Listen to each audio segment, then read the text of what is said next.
Mahal mo pa siya, pero ayaw na niya. Ano yung dapat mong gawin? Ito yung advice ko sa'yo. Accept. Tanggapin mo muna sa sarili mo na hindi mo na makokontrol yung desisyon at nararamdaman ng ibang tao. This is the hardest step, pero ito yung pinakamahalaga. Kapag pinilit mo kasi yung sarili mo sa taong ayaw na, lalo ka lang masasaktan. Makaramdam ka lang ng pagkapagod kasi parang naghahabol ka lang sa wala. Acceptance is about letting go of what you can change and respecting their feelings. Tanggapin mo yung nangyari.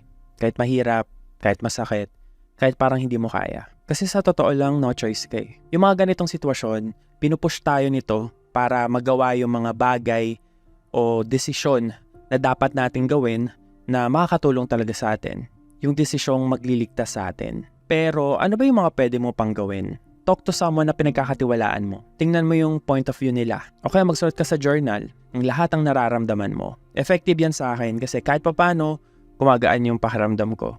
Kasi nalalabas ko na yung lahat ng bigat at sakit na naiipon sa puso ko. At syempre, ang pinaka-importante sa lahat, pwede kang magdasal kay God. Humingi ka sa Kanya ng guidance sa mga dapat mong gawin at strength para matanggap yung mga nangyari na. Kasi at the end of the day, God's will pa rin naman ang mananaig eh. Kaya lagi mo lang tatandaan, acceptance is the key.